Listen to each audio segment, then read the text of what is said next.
Very good morning, students.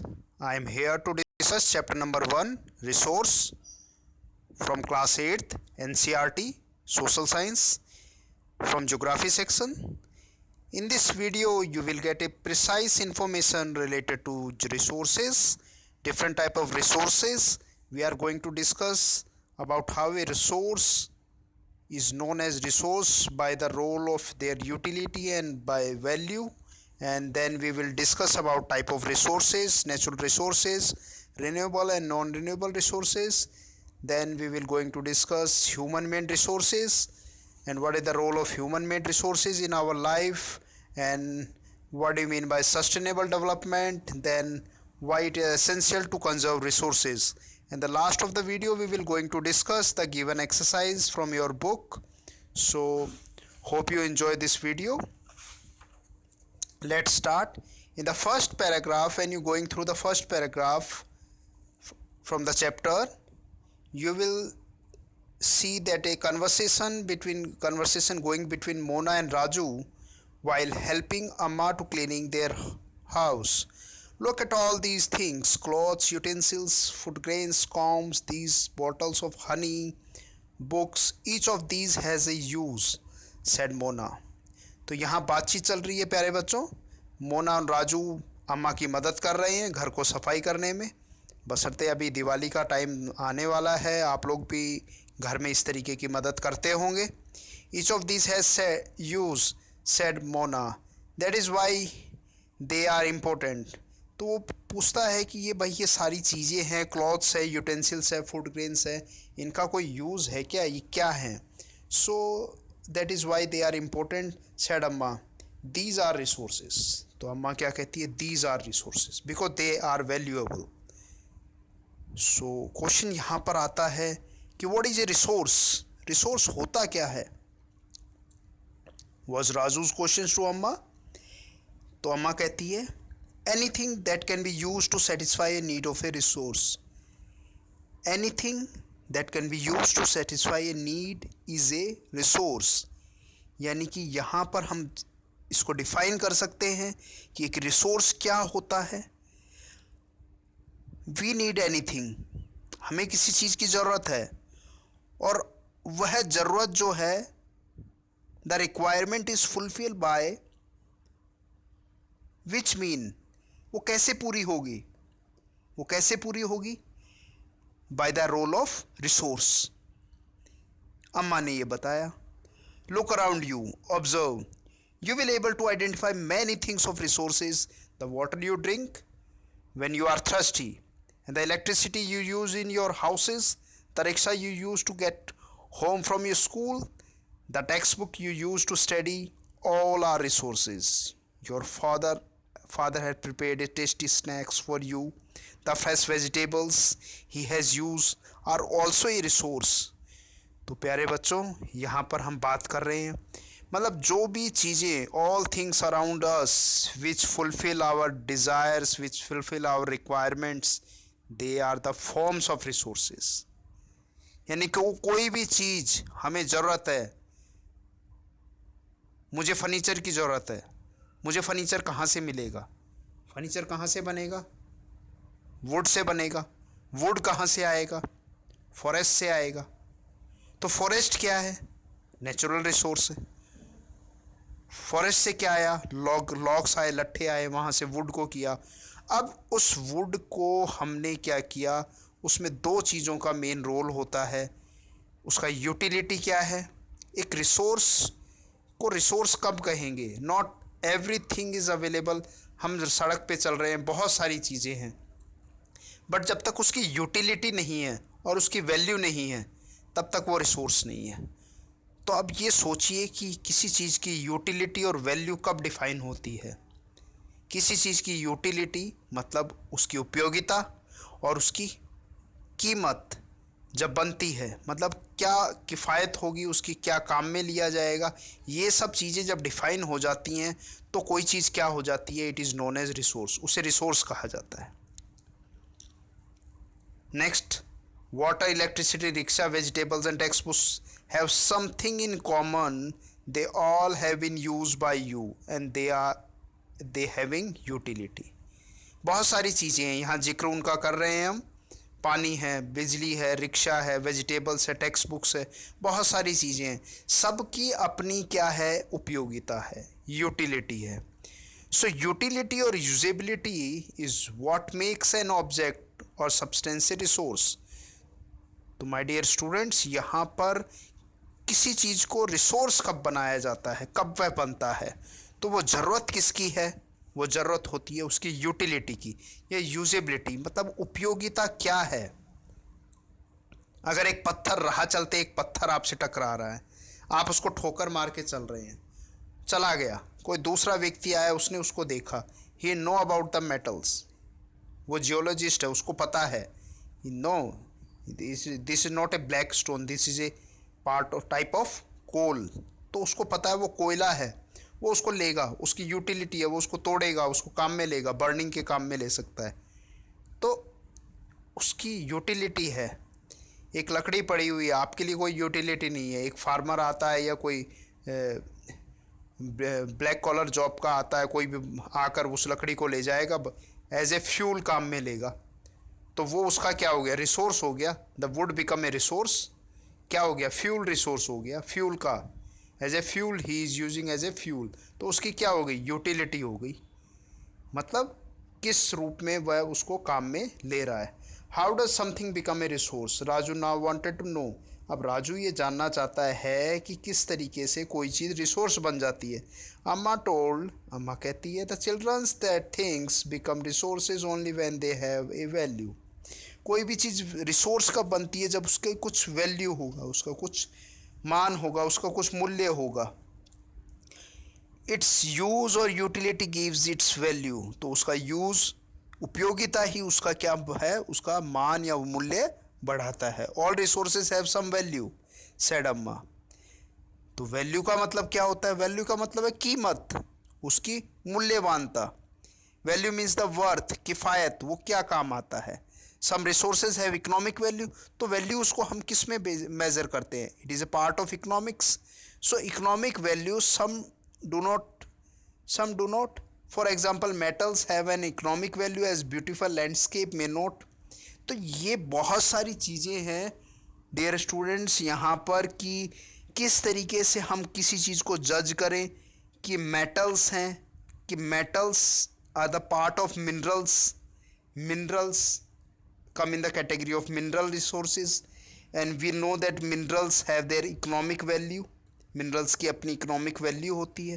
But अगर compare करें हम उसको ब्यूटीफुल लैंडस्केप से बात करें, आप कहीं घूमने जा रहे हैं तो ब्यूटीफुल लैंडस्केप की कोई वो नहीं है, उसको अलग पैमाइश होगी, उसको अलग नज़रिए से देखा जाएगा, तो उसको हम डिफाइन नहीं, वो वैल्यूएबल है, मतलब उसका कोई हम कीमत लगा नहीं सकते।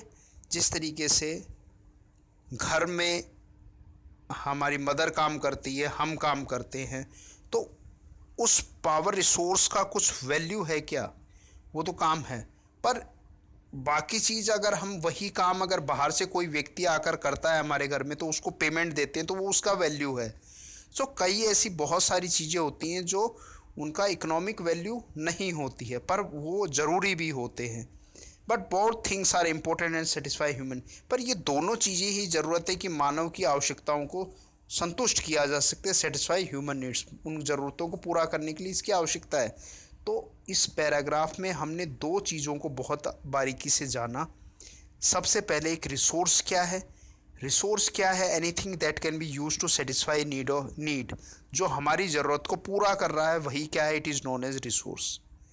नेक्स्ट हमने पढ़ा कि how a resource is known as resource, resource कब रिसोर्स बन जाता है, why it is known as resource, when it having its utility, when it's having its utility and it's having its value, तब वो क्या कहलाएगा, it become a resource कहता है। Some resources become economic values with time. Your grandmother's home remedies has no commercial values today, but if they are patented and sold by a medical firm tomorrow, they could become economically value. अब यहाँ glossary में एक important term है patent है, patent को मैं बता देता हूँ, it is means the exclusive right over any idea और ए इन्वेंशन। कोई भी चीज़ का आविष्कार जब किया जाता है तो उसका पेटेंट कर लिया जाता है कि वह चीज़ उसी व्यक्ति के नाम से ही पहचानी जाएगी, जानी जाएगी। जैसे जानकारी के लिए आप कर लें कि जो एडिसन है, थॉमस अल्वा एडिसन का आपने नाम सुना होगा, जिन्होंने बल्ब का आविष्कार किया था, ही इन्वेंटेड बल्ब, और थॉमस अल्वा एडिसन के नाम पे सबसे ज़्यादा पेटेंट रिकॉर्डेड है अब तक। Okay, no doubt. So come on the page number 2. This is page number 2. Time and technology are the two important factors that can change the substance into a resource. अब बात आती है कि किस तरीके से एक कोई भी सब्सटेंस है, कोई भी पदार्थ है, वो किस तरीके से एक रिसोर्स का मतलब होता है संसाधन कैसे बन जाता है। तो उसमें डिपेंड करता है टाइम का, एक टाइम की रिक्वायरमेंट है कि समय, और एक टेक्नोलॉजी, एक तकनीक। ये these are the two important factors जो किसी सब्सटेंस को रिसोर्स बना देते हैं। जैसे बात करते हैं, अभी एक टाइम चला था 16वीं सेंचुरी में, इंडस्ट्रियल रेवोल्यूशन का टाइम था। उस समय नई नई इंडस्ट्रियल रेवोल्यूशन हुआ, इंडस्ट्रीज़ लगाई गई यूरोप में, और रिक्वायरमेंट क्या हुई यूरोप को अगर आप देखते हैं तो यूरोप का मेनली उसमें अगर ब्रिटेन को आप देखते हैं, फ्रांस को देखते हैं, पुर्तगाल को देखते हैं, जर्मन को देखते हैं, तो ये इतने बड़े कंट्रीज़ नहीं है एज़ कंपेयर टू इंडिया। सो वहाँ पर क्या है कि लिमिटेड रिसोर्सेज हैं। और अब जब इंडस्ट्रियल रेवोल्यूशन हुआ तो नई नई रिसोर्सेज इंडस्ट्रीज प्रोड्यूस कब करेंगी, जब रॉ मटेरियल मिलेगा। रॉ मटेरियल कोई भी है, अगर एक टेक्सटाइल इंडस्ट्री लगाइए तो उसमें एग्रीकल्चर बेस्ड रॉ मटेरियल आ रहा है, एक मिनरल बेस्ड लगाइए तो उसमें मिनरल रॉ मटेरियल चाहिए, मिनरल रॉ आपको रिक्वायरमेंट, आयरन ओर चाहिए, ये सारी चीज़। इंडस्ट्रियल है, कोई आयरन ओर इंडस्ट्री लगाई तो उसमें कोल की रिक्वायरमेंट है, आपको आयरन ओर की रिक्वायरमेंट है, मैग्नेटाइट है, डोलोमाइट है, बहुत सारी चीज़ें हैं जो उसमें रिक्वायरमेंट होती है। तो ये सारी चीज़ों की जब ज़रूरत पड़ती है तो ये कहीं ना कहीं उस प्लेस पर डिपेंड करता है, टाइम पे डिपेंड करता है, टेक्नोलॉजी पे डिपेंड करता है, ये सारी चीज़ों का। सो धीरे धीरे, और एक और एग्जांपल, तो धीरे धीरे जब रिक्वायरमेंट्स हुई तो फिर एक कॉलोनियल रूल चला। कॉलोनियल रूल का मतलब है कि औपनिवेशिक काल, नए नए देशों की खोजी, डिस्कवरी एजेस चला, नए नए देशों को खोजा गया, जगह को खोजा गया। ठीक है, वास्को डी गामा आया, इंडिया पहुंचा 1498 में, इंडिया की कालीकट पहुंचा। तो इसके बाद इसे अमेरिको वेस्पुसी अमेरिका गया, कोलंबस वेस्ट इंडीज़ चला गया, कैप्टन कुक ऑस्ट्रेलिया चला गया। तो नई नई जगहों की खोज की गई। खोज क्यों की गई? क्योंकि वहाँ पर रिसोर्सेज बहुत ज़्यादा थे। वहाँ पर क्या मिल रहे थे? रिसोर्सेज बहुत ज़्यादा थे। वो रिसोर्सेज कहाँ हैं? वो अलग अलग रूप में नेचुरल रिसोर्स थे, ह्यूमन रिसोर्स भी है। काम करने के लिए लोगों को ले जाएगा, तो काम करने के लिए लोगों को ले जाएगा तो वो किस कैटेगरी में आए? वो ह्यूमन रिसोर्स की कैटेगरी में आते हैं। तो यहाँ पर हम बात कर रहे हैं कि टाइम एंड टेक्नोलॉजी, ये दो इम्पोर्टेंट चीज़ें होती हैं। सेम यही चीज़ अप्लाई होती है अफ्रीका में। अफ्रीका ब्लैक कॉन्टिनेंट कहलाता है। अफ्रीका में बहुत ज़्यादा मैक्सिमम टाइम आप देखते हैं 1997 तक, जब साउथ अफ्रीका भी आज़ाद होता है। साउथ अफ्रीका नेल्सन मंडेला के कंट्रीब्यूशन से आज़ाद होता है। तो उस समय तक आप ये देखिए, उसके बाद भी सूडान भी हुआ है, नॉर्दर्न साउथ सूडान की फॉर्मेशन होती है, तो बहुत लेट तक। और अभी भी अफ्रीका में काफ़ी ऐसे हैं जो कॉलोनियल रूल में चल रहे हैं और बाकी वहाँ पर डिक्टेटरशिप है। तो वहाँ पर रिसोर्सेज की कमी नहीं है अफ्रीका में, lot of resources are available, but they have lack of education, they have lack of technology. और टेक्नोलॉजी किनके पास है? यूरोपियन कंट्रीज़ के पास है, अमेरिकन कंट्रीज़ के पास है। Americans having good technology, they are known for their technology, Japanese are known for their technology. So वो technology, आप एक और एग्जांपल यहाँ लें, आप वाटर रिसोर्सेज की बात करें, हाइड्रो इलेक्ट्रिसिटी इतना प्रोड्यूस किया जा सकता है अफ्रीका में, पूछो मत। पर उसके साथ साथ वहाँ उस हाइड्रो इलेक्ट्रिसिटी को यूज़ करने की टेक्नोलॉजी नहीं है। वो टेक्नोलॉजी जापान के पास है, अमेरिका के पास है, फ्रांस के पास है, तो वो उस टेक्नोलॉजी को ज़्यादा काम में ले रहे हैं। तो ये दोनों चीज़ें, दो फैक्टर्स जो होते हैं, वो रिसोर्स को एक सब्सटेंस को रिसोर्स बनाने में रोल होता है टाइम और टेक्नोलॉजी का। तो ग्लोसरी में हम टेक्नोलॉजी देख लेते हैं। It is the application of latest knowledge and skill in doing और मेकिंग थिंग्स। मतलब किसी भी चीज़ को परिष्कृत करना, उसके तकनीक को बदलना, उसके ज्ञान को लगा के उसको कुछ चेंज कर देना, उसके रोल को चेंज कर देना। Both are related to the need of people, और दोनों ही चीज़ें इंसान की ज़रूरतों में आती हैं। People themselves are the most important resource. और यहाँ पर हम ये बात करें कि जो ह्यूमन है, जो सोच रहा है, सब चीज़ें लगा रहा है, तो वो human is also human resource, वो भी ह्यूमन रिसोर्स है। अब एक अमेरिका में हम बात करें, अमेरिका में जैसे इंडिया में पॉपुलेशन है, तो या नो वन केयर्स अबाउट कितनी है, क्या है, बढ़ रही है, सब चल रहा है। पर अमेरिका में जो पॉपुलेशन है वह इंडिविजुअल, एक बच्चा जो है उसको वहाँ का टोटल, वहाँ के उसके बर्थ से लेकर उसके टोटल एजुकेशन तक एवरीथिंग, उसका केयर टेकिंग करना, सब चीज़ें पेरेंट्स की जिम्मेदारी नहीं है, नेशन की जिम्मेदारी है। वो उसका केयर टेकिंग करते हैं, सभी चीज़ों का ध्यान रखते हैं और उसको एज ए रिसोर्स मानते हैं, क्योंकि उसका जो कंट्रीब्यूशन होगा वो देश के लिए काम आएगा, यूज़ फॉर द नेशन। ठीक है। अपने यहाँ पर क्या है, ब्रेन ड्रेन होता है, आपने देखा है, अपने यहाँ से नॉलेज लेते हैं, पढ़ते हैं, और हम लोग कहाँ काम करने, कहाँ अमेरिका में चले जाते हैं। क्लियर। सो अब क्या है, वहाँ पर इतने हाई पैकेजेस क्यों मिल रहे हैं? Because they require the human resource. Human resource तो है ही नहीं, काम करने वाले लोग ही नहीं हैं वहाँ पर, तो ये बहुत ज़रूरत है। तो ह्यूमन रिसोर्स की भी अपनी रिक्वायरमेंट है, क्योंकि अगर रिसोर्स कोई है तो who will define it is A resource? कौन करेगा? ह्यूमन विल डिफाइन, वो इंसान उसको बताएगा, वो तैयार करेगा। Each discovery or invention led to many others. The discovery of fire led to the practice of cooking, and other processes will be invention of the wheels and ultimately result in development of newer modes of transport. The technology creates hydroelectricity, turn energy fast flowing water into the important resource. तो यहाँ पर दो चीज़ों का जिक्र हो रहा है कि किस तरीके से इन्वेंशंस हुए, आविष्कार हुए, खोजें हुई, किस तरीके से फायर का इन्वेंशन हुआ। तो फायर का इन्वेंशन हुआ तो उससे और नई चीज़ें हुई, फायर का इन्वेंशन हुआ तो उससे नई टेक्नोलॉजी ने, लोगों ने खाना पकाना सीखा। ठीक है। जो प्री एंथ्रोपोड वगैरह थे, पुराने मानव थे, आदि मानव जिसको कहते हैं, किसने कुकिंग करना सीखा। अगर व्हील बना, पोटर व्हील बना तो उससे क्या, ट्रांसपोर्टेशन का एक मोड ऑफ ट्रांसपोर्टेशन, एक नया चीज़ हुआ।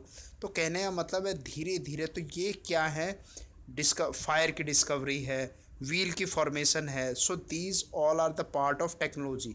तो धीरे धीरे उसी टेक्नोलॉजी में, अब वही टेक्नोलॉजी को, व्हील को रोटेट करने में, पोटर एक है, मटका बनाने वाला है, वो घड़ा बना रहा है, उसी को व्हील को आपने, व्हील को कहाँ लगा दिया, गाड़ी में लगा दिया, तो वो उसका कैमल कार्ट बन गया, बुलक कार्ट बन गया। तो धीरे धीरे उसी को और मॉडिफाई करके आपने उसमें हॉर्स पावर इंजन लगा दिया, वो कार बन गया, रेल में लगा दिया, वहाँ यूज़ हो गया। तो डिफरेंट टेक्नोलॉजी को हमने उसको यूज़ किया, तो व्हील ने पूरी दुनिया को ही बदल डाला।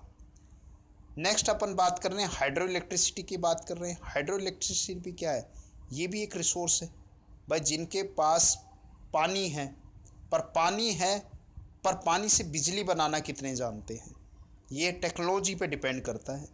सभी के पास पानी है, पर पानी है, उसको डैम्स बनाना पड़ेगा, डैम से उसको रिजर्वेयर रखना पड़ेगा, डैम से, हाई डैम से उसको ऊपर से पानी को फ्लो करना पड़ेगा।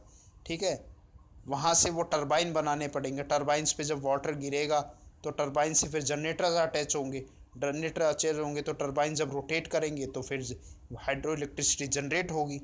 उसके बाद उसको इरिगेशन में काम में लिया जाएगा, उसको फिशिंग में काम में लिया जाएगा, मल्टीपर्पज़ में उसको काम में लिया जाएगा। तो ये रिसोर्स को हम कई पर्पजेस में यूज़ किया जा सकता है। नेक्स्ट हम डिस्कस कर रहे हैं टाइप्स ऑफ रिसोर्सेज। तो टाइप्स ऑफ रिसोर्सेज में बात करते हैं। So we can generally classify the resource into natural resource, human made resource, and human is also a resource. So what are natural resources? यानी कि what we are getting from the nature is known as natural resource. जो भी nature से मिले हैं, resource that are drawn from the nature and use without the much modification. Generally जो nature से मिल गया है, फॉरेस्ट से क्या मिली है, वुड मिल गया, वो नेचुरल रिसोर्स है। कोल मिल गया, नेचुरल रिसोर्स है। ठीक है, वाटर है नेचुरल रिसोर्स है, ये सब नेचुरल जो नेचर से एज ए गिफ्ट। अगर हम जनरली एक सिंपल सी डेफिनेशन आपको याद करें, आप याद कर रहे हैं उसको कि whatever we are getting from the nature free of cost, it is a resource, but it is utilized by the human. By its utility and value, it is become a resource.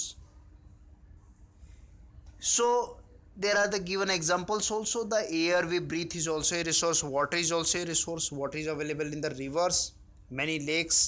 Soil is also a resource, without soil we can't do agriculture. Minerals are also a resource. These all are the example of natural resource. No industries work without the availability of minerals, and minerals can be further classified into the power based minerals, different industry based minerals. Many of these resources are free gift of nature and can be used directly. तो मैंने जो आपको बताया कि ये क्या है, these are generally free gift. ये नेचर ने हमें फ्री गिफ्ट प्रोवाइड किए हैं, कोई पैसा नहीं लिया है. In some case, tools and technology may need to be use a resource in a best possible way. पर यहाँ पर बच्चों ज़रूरत किस चीज़ की है? एक रिसोर्स को, नेचुरल रिसोर्स तो है, फ्री ऑफ कॉस्ट है, बट उसको एक पॉसिबल वे में अच्छे तरीके से काम में लेने में ज़रूरत किसकी है? व्हेन ए ह्यूमन रिसोर्स, जब बात करते हैं हम ह्यूमन रिसोर्स की बात करते हैं, आप एक ह्यूमन रिसोर्स है, मैं एक ह्यूमन रिसोर्स हूँ, तो वाई ये ह्यूमन बिकम ए रिसोर्स कब बन जाता है human resource?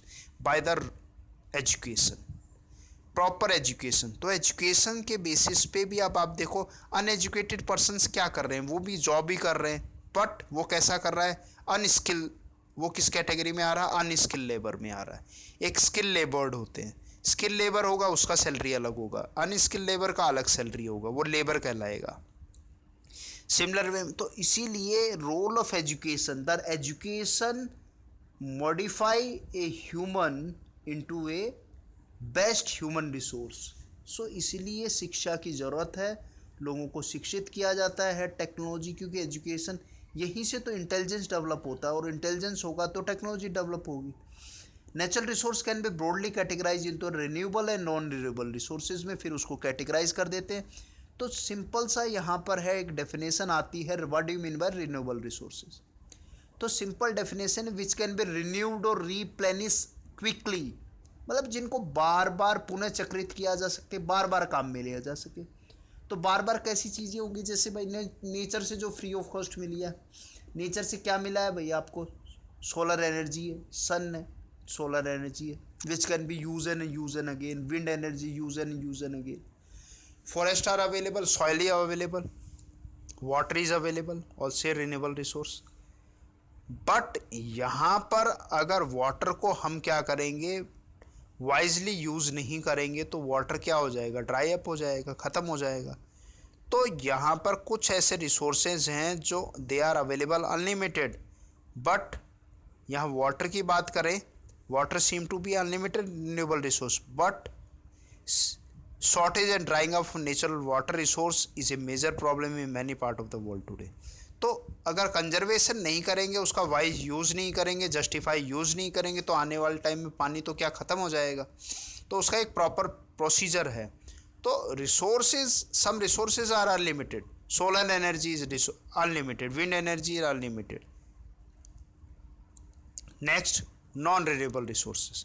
Non renewable resources क्या है? सिंपली जहाँ पर इसको रिन्यूड किया जा रहा था, रिप्लेनिश किया जाता था, बार बार काम में लिया जाता रिन्यूएबल रिसोर्सेज को, नॉन रिन्यूएबल को नहीं लिया जा सकता. तो हम इसमें क्या करेंगे? ऊपर वाले में क्या लिखा? रिन्यूएबल में दे आर अनलिमिटेड. यहाँ क्या लिखोगे? दे आर लिमिटेड. लिमिटेड है ये. Once the stock are exhausted it may be takes 1000 of year to renewed और रिप्लेनिश. सो सिंपल सी बात है, नॉन रिन्यूएबल रिसोर्सेज में जब भी इसका जिक्र आए नॉन रिन्यूएबल का, तो इसमें क्या है? All mineral resources, all mineral resources और all power resources are the example of non renewable. For an example, coal, coal can be used again and again but it has a stock up to 50 years. कोयले का कब तक है, 50 साल तक है उसका, उसको हमने कैलकुलेट कर लिया है। और 50 साल के बाद क्या कोयला मिलेगा, कोयला ये मिलेगा कि कोई टीचर लेबोरेटरी में लाएगा और लेबोरेटरी में दिखाएगा this is a coal and this is anthracite, this is bituminous, this is lignite, this is peat, these are the different type of coal. Iron ore को लाएगा, आयरन ओर में दिखाएगा ये हेमेटाइट है, ये मैग्नेटाइट है, लिमोनाइट है, ये सिडराइट है, अलग अलग टाइप के आयरन ओर दिखाएगा, but they are limited. So non renewable resources are limited, they are under stock, they are calculated, they are under record of the government. ठीक है, तो ये चीज़ें since that this period is much more than human lifespan. So ये जो बातें हम यहाँ कर रहे हैं, some resources जैसे पेट्रोल है लिमिटेड है, कोल है लिमिटेड है, बहुत टाइम से काम में ले रहे हैं, are consider non renewable. Coal है, पेट्रोलियम है, natural gas, these are the example. आप इसको लर्न कर सकते हैं. स्टॉक ऑफ रिसोर्सेज है ग्लोसरी के अंदर, it is the amount of resource available for use. Stock of resources कितना समय तक काम में लिया जाएगा, ये है. Then distribution of natural resources depends upon number of physical factors like the terrain, climate, and altitude.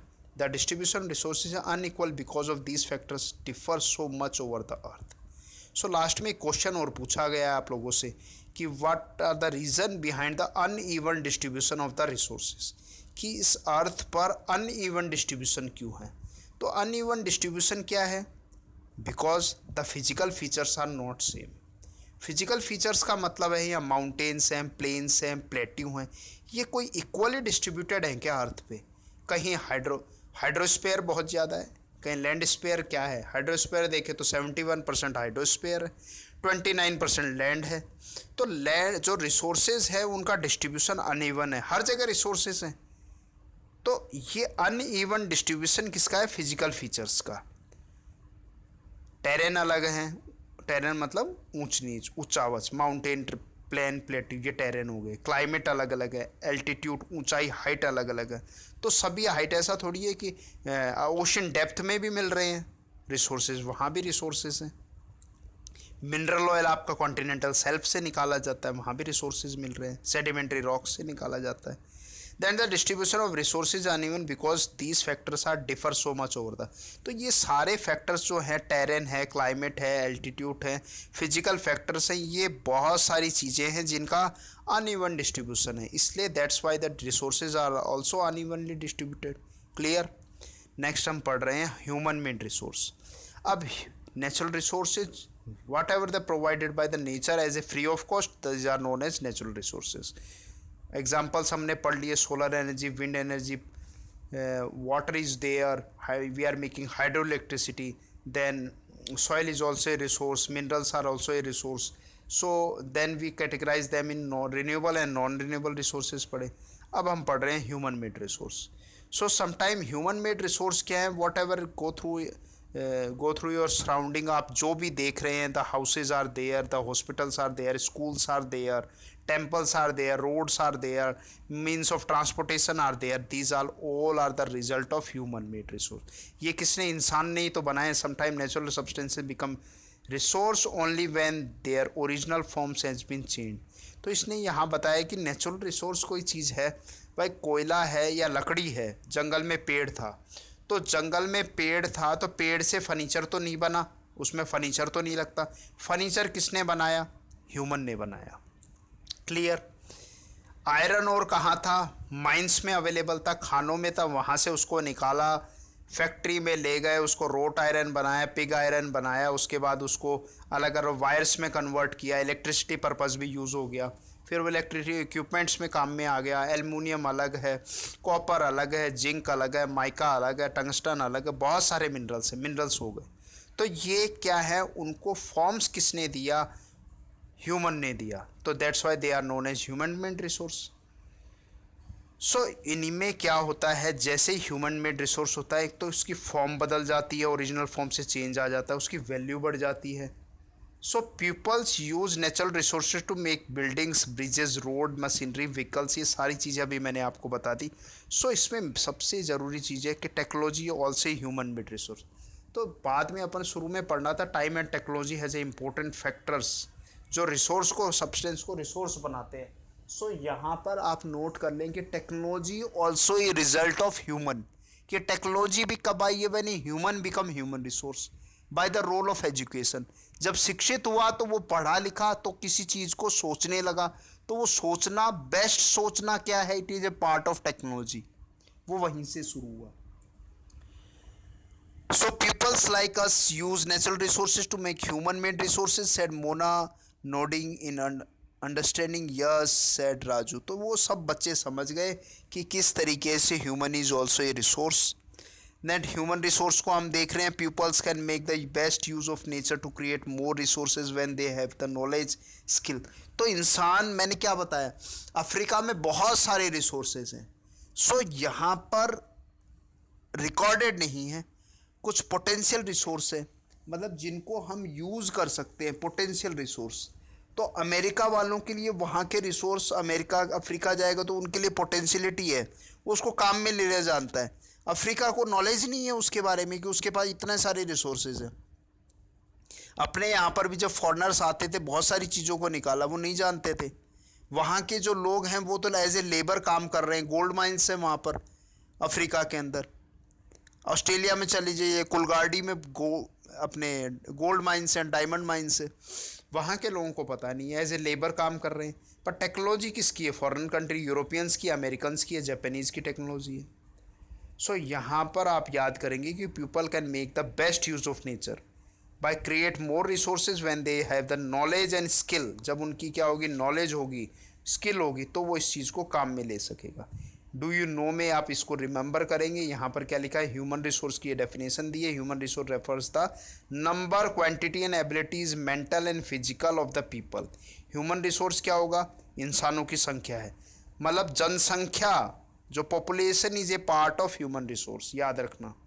पर उसमें क्या होगा, हैज़ एबिलिटी, कैसी, मेंटल एंड फिजिकल एबिलिटी होगी। तो they are the different viewing regarding the treatment of humans as the resource. One cannot deny the fact that it is not a skill of human that help in transferring the physical material into a valuable resource. तो ये सारी चीज़ें ज़रूरी हैं कि किस तरीके से, कोई मना नहीं कर सकता, जब इंसान को नॉलेज हो जाती है तो वो कोई चीज़ को उसका वैल्यूएबल में चेंज कर सकता है। सो यहाँ पर देखिए, आप क्रॉप इज, ये कुछ फोटोग्राफिक दे रखे हैं, आप इसको थोड़ा सा 2 मिनट में इसको भी देख लीजिए कि किस तरीके से है। Crop ruin due to the drought, सूखे के कारण फसल खराब होगी। Can I find a solution, तो क्या दैट इज़ इट, क्या हम सॉल्यूशन कर सकते हैं, तो साइंटिस्ट है, सोच रहा है। It is all the thank the knowledge of education skill we could find a solution. So आप ये देखिए कि कब हम प्रॉब्लम है, अब जैसे कोरोना है, एक प्रॉब्लम आ गई, एक पेंडेमिक है, वर्ल्ड पेंडेमिक है, तो वर्ल्ड लेवल पे है, तो इसको एक प्रॉब्लम है, तो सभी देश की क्या है, दवाई खोजने में लग रहे हैं। तो वो क्या है, किसका रोल आ रहा है, रोल ऑफ ह्यूमन रिसोर्स। भाई बीमारी तो आ गई है, प्रॉब्लम तो पैदा हो गई है, पर उसका रोल क्या कर रहा है, मतलब qualified persons, scientist are searching new medicine which can cure this pandemic. तो ये है रोल ह्यूमन रिसोर्स का। नेक्स्ट पेज पे चलते हैं, page number 4। Yes, page number 4। Technology to do so, that is why the human beings are special resource, people and are human resource. Education, health help in making people available. तो इंसान एक human resource कब बनता है, पहला role education का, दूसरा उसकी बेस्ट हेल्थ होनी चाहिए। ये आप पिक्चर देख रहे हैं, तो ये एक उसको सपना आ रहा है, अभी अपन उसके बारे में पढ़ेंगे अभी। Improving the quality of the people's skills so that they are able to create more resources known as human resource development. Okay, so यहाँ पर एक फैक्टर है कि हम किस तरीके से लोगों की स्किल्स को डेवलप करें, तो उसका एक सेक्टर ही अलग बना दिया गया है। वो क्या काम करता है, ह्यूमन रिसोर्स डेवलपमेंट का, HRD development, HRD ministry. HRD जैसे अपने क्या है, MHRD, एजुकेशन मिनिस्ट्री को क्या कहते हैं, MHRD, ministry of human resource. मतलब जो एजुकेशन डिपार्टमेंट है उसका नाम अब क्या है, अब तक क्या नाम था, नई एजुकेशन पॉलिसी में तो उसको एजुकेशन डिपार्टमेंट कर दिया। पहले उसका नाम क्या था, MHRD, ठीक है, human resource development, ministry of human resource था, यानी कि मानव संसाधन मंत्रालय। नेक्स्ट अपन टॉपिक डिस्कस कर रहे हैं, लास्ट टॉपिक यहाँ पर, कंजर्विंग रिसोर्सेज। अब जो रिसोर्सेज हैं उनको माय डियर स्टूडेंट्स उनको बचाना है। अब कैसे बचाना है, क्योंकि दे आर लिमिटेड। हमने दो तरीके के रिसोर्सेज पर, एक रिन्यूएबल पढ़े, एक नॉन रिन्यूएबल पढ़े। रिन्यूएबल क्या है, लिमिटेड स्टॉक है, ख़त्म हो जाएंगे, ज़्यादा समय तक नहीं है, तो उनका वाइज यूज़ करना पड़ेगा, जस्टिफाइंग यूज़ करना पड़ेगा, इस तरीके से यूज़ करना पड़ेगा कि आने वाली पीढ़ियाँ उसको काम में ले सके, coming generation will use it. तो इसके लिए क्या करना पड़ेगा, we have to follow the path of conserving, conservation को हमने फॉलो करना पड़ेगा। तो यहाँ पर एक कन्वर्सेशन है, उसको पहले पढ़ लेते हैं, then we will going to discuss about this. क्या है कि मोना को एक सपना आया है, Mona has a nightmare. She dreamed that all the water on the earth has dried up and all the trees cut down. सारा पानी सूख गया है, पेड़ काट दिए गए हैं। There was no sad and the nothing to eat and drink, कुछ भी खाने पीने को नहीं है। Peoples were suffering and roaming around the desperately looking for the food and say, और लोग इधर उधर भटक रहे हैं, ऐसी स्थिति वो देख रही है। She told her mother about the dream, उसने अपनी माँ को इस स्वप्न के बारे में बताया। अम्मा, कैन दिस रियली हैपन, क्या ऐसा होगा? She asked. Yes, Amma replied. If we are not careful about even the renewable resources and can become very scarce, the non-renewable resources one can definitely get out exhausted. अम्मा ने कहा भैया पक्का होगा ऐसा। क्यों नहीं होगा? इफ़ वी आर, क्यों होगा? क्योंकि we are not careful about the even the renewable resource. हम रिन्यूएबल रिसोर्स जो वाटर है उसके प्रति सजग नहीं है, उसको वेस्ट किए जा रहे हैं, वो ड्राई अप हो जाएगा, ख़त्म हो जाएगा। और जो रिन्यूएबल नॉन रिन्यूएबल रिसोर्सेज हैं वो तो वैसे ही एग्जॉस्टेबल हैं, वो तो वैसे ही ख़त्म होंगे, पता है, तो उसका वाइज यूज़ तो हमें करना है। So what can we do about it, Raju ask lots about. तो ये पूछा करें क्या, तो क्या करें, ग्लॉसरी में एक टर्म लिखा है उसको याद करें। क्या है? सस्टेनेबल डेवलपमेंट, यानी कि सतत पोषणीय विकास। इट मीन्स क्या होता है, use the available resources in such a wise manner that it can be preserve for the coming future generations, कि इस तरीके से उपलब्ध संसाधनों का दोहन करें, उपयोग करें कि आने वाली जनसंख्या भी उनका उपयोग कर सके। जो बचेंगे तो उपयोग करेगी ना, तो उसके लिए क्या करना पड़ेगा, वाइज यूज़ करना पड़ेगा, वाइज यूज़ करना पड़ेगा, उनको बुद्धिमत्तापूर्ण उनका काम में लेना पड़ेगा। सो यहाँ पर हम देख रहे हैं careful utilizing the resources so that the beside meeting the requirement of the present all take care of future generation, कि भविष्य की जनसंख्या भी उसको काम में ले। So using resources carefully, giving them time to get renewed, time तो दें भाई। रिन्यू कोयला कैसे बनता है आपको पता है, how coal form, coal form is by the decomposition of forest area, after lakhs of thousand of year it is converted in coal. भाई हज़ारों साल तक जब पेड़ दफन हो गए तो 1000 साल के बाद कोयला बना। मेरीन रिसोर्सेज जब दब गए, समुद्र के जीव जंतु दफन हो गए तो हज़ारों लाखों साल के बाद क्या बना, मिनरल ऑयल बना। तो बड़ा लंबा टाइम लगता है हर चीज़ को बनने में, ठीक है। तो वो टाइम तो दें हम इनको बनने के लिए रिसोर्सेज को। Balancing the need for in use resources and also conserve them the future is called sustainable development. There are many ways of conserving resource. भाई रिसोर्सेज को हम क्या करें, रिसाइकल करें, ये बहुत अच्छी टेक्नोलॉजी। रीयूज करें, रिसाइकल करें, ये है। तो क्या करें, reduce the consumption, each person can contribute by reducing consumption, recycling, reusing them, ultimately it make a difference between all our lives are link. तो आप ये देख रहे हैं जैसे कबाड़ी का सामान है, ये भी क्या फैक्ट्रीज में जाके रीयूज हो रहा है, रिसाइकल हो रहा है, प्लास्टिक अलग हो रहा है, कागज़ अलग हो रहा है, आयरन स्क्रैप अलग हो रहा है। तो कुछ चीज़ें तो हम रीयूज़ कर रहे हैं, रीजनरेट कर रहे हैं। आपने देखा है अभी आजकल बोटल्स का वेस्ट है, प्लास्टिक बोटल्स का वेस्ट है, उससे क्या बना रहे हैं, रोड्स वगैरह बना रहे हैं, ठीक है। पहले क्या कर रहे थे, जो आपने कोलतार है, कोलतार कहाँ से आता था, कोल से ही आता, तो कोल तो वैसे ही क्या है, नॉन रिन्यूएबल रिसोर्सेज। अब उसको रिप्लेनिश दूसरी जगह हटाकर अब दूसरी जगह उसको क्या कर रहे हैं, जो बायोडिग्रेडेबल ऐसा रिसोर्स है उसको काम में लिया जा रहा है। प्लास्टिक वगैरह काम में लिया जाता है। एक तो बायोडिग्रेडेबल होता है, एक नॉन बायोडिग्रेडेबल होता है। अब जो गलेगा नहीं वो कभी नहीं, जैसे प्लास्टिक पॉलीथीन नहीं गलती है, नॉन बायोडिग्रेडेबल, तो उसको क्या है, कंस्ट्रक्शन ऑफ रोड्स बनाने के काम में लिया जा रहा है। So that's all we going through this chapter. से एट लास्ट ये पैराग्राफ कंप्लीट होता है। तो लास्ट में अपन पढ़ लेते हैं the future of our planets. Last में अपन चलते हैं the future of our planet and its people is link with our ability of maintain and preserve the life support system that nature provides therefore it's our duty to ensure that. तो अगर इस पृथ्वी पर बने रहना है और जीवन जीना है तो क्या करना पड़ेगा? All use of renewable resources are sustainable. जितने रिन्यूएबल रिसोर्सेज उसको तरीके से सस्टेनेबल यूज करना पड़ेगा। The diversity of life on the earth is conserved. और जो विविधता है उसको बचाए रखना पड़ेगा। And the damage to natural environment system is minimize. और जो हम नुकसान पहुंचा रहे हैं, ग्लोबल वार्मिंग कर रहे हैं, सारी चीज़ें कर रहे हैं, इसको रोकना पड़ेगा। ठीक है, और वाइज यूज, जस्टिफाई यूज करना पड़ेगा। ये प्रिंसिपल्स को जरूर याद कर लें। Some principles of sustainable development, क्या क्या प्रिंसिपल्स हैं, सिद्धांत है, उनको याद करना है। किसके? सस्टेनेबल डेवलपमेंट के। Respect and care for all forms of life, सभी जीव जंतुओं का सम्मान करना है। Improve the quality of human life, जिससे मानव के जीवन की गुणवत्ता बढ़ेगी। Conserve the earth vitality and diversity, विविधता में उसको बचाए रखना है। Minimize the depletion of natural resource, जो दोहन हो रहा है, कटौती हो रही है जो प्राकृतिक संसाधनों की, उसको कम करना है हमें। Change personal attitude and the practice toward the environment, प्रकृति के प्रति हमारा जो अभिवृत्ति है, हमारी सोच है, उसको बदलाव लाना है। And enable communities to care their own environment, और कम्युनिटीज़ को क्या है, विभिन्न समुदायों को पर्यावरण के प्रति क्या करना है, सजग करना है, जागरूक करना है कि उसको बचाए रखना है।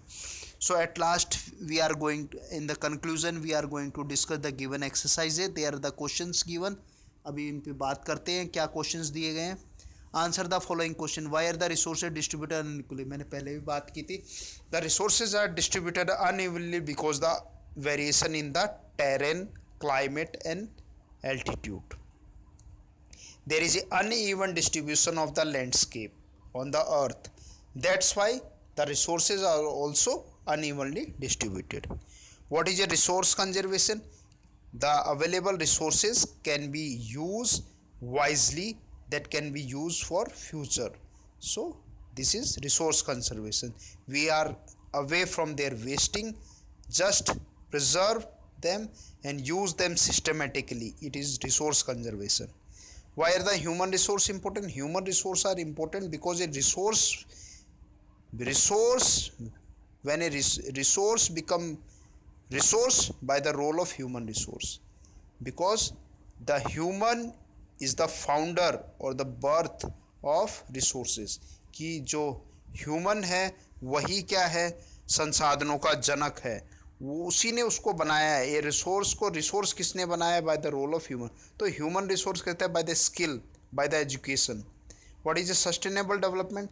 Use of available resource in such a wise manner that can be use, that can be preserve for the coming generation. ठीक है, ये ग्लॉसरी में भी दिया हुआ है, इसको कर लेंगे। Tick the correct answer. Which one of the following is not a mix substance? ये रिसोर्स क्या नहीं है, सी में क्वांटिटी आ जाएगा। Which one of the following is a human made resource? Medicine to treat a cancer. ठीक है, अभी बात की थी अपन ने, जैसे कोरोना की बात की, ऐसे कैंसर की, वो ये ह्यूमन रिसोर्स बना रहा है। Complete the statement. Non renewable resources are those which have a limited stock. Non renewable क्या है? जैसे कोयला वगैरह, आयरन हो रहा है, इनके लिमिटेड रिसोर्सेज, लिमिटेड स्टॉक है इनका। ठीक है, ये सारी चीज़ें हैं। एक एक्टिविटी में क्या है? रहीमन पानी राखिए, बिन पानी सब सून। ये एक हिंदी का दोहा है, इसको पूरा कर लेते हैं। क्या एक्टिविटी दे रखी है?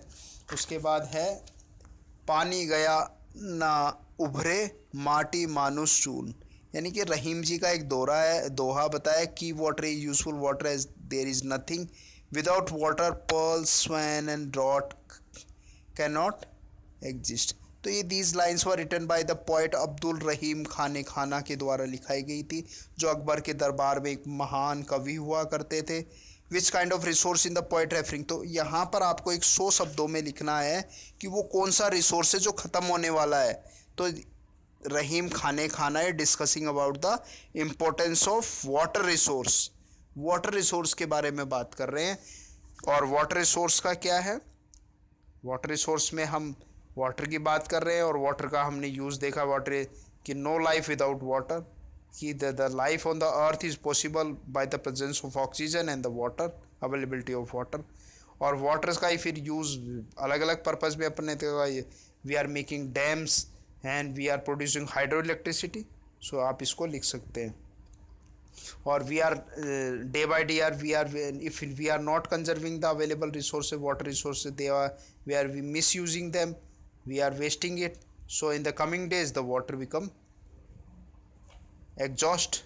ठीक है. फॉर फन में यहाँ पर दिया गया to pretend that you live in a pre historic time to for a high windy plateau.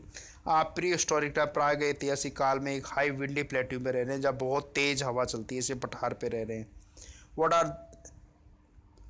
What are the use you your friends could put the fast wind to and can you call the wind a resource?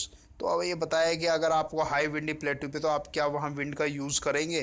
तो आप wind से क्या बनेंगे, wind mills लगा देंगे. वहाँ पर क्या लगा देंगे, विंड मिल्स लगा देंगे. विंड मिल्स लगा देंगे और वहाँ पर आप क्या करेंगे, विंड एनर्जी जनरेट करेंगे. तो ये भी क्या है, रिन्यूएबल रिसोर्स है, कर सकते हो आप. Now imagine that you are living in the same place in the year of 2138, मतलब 2138 में, बहुत आगे के फ्यूचर के बारे में सुना है. Can you put the wind to any use, how can you explain why the wind is an important input. तो in the coming days this the future generation we are coming that in the coming generation solar energy and wind energy can be used very much because the available resources non renewable such as the coal and wind, coal and mineral oil, they are they will exhaust in the coming days. So we in the nowadays we are more emphasizing to use renewable resources such as solar energy and the wind energy. ठीक है. Then pick a stone, a leaf, a paper, a straw and is doing think of how can you use these resources. See the example given below. ये है, आप इसको use कर सकते हैं. क्या यूटिलिटी है उसको आप कंप्लीट कर सकते हैं. So that's we have completed the chapter number 1 from geography. Hope you enjoy this video.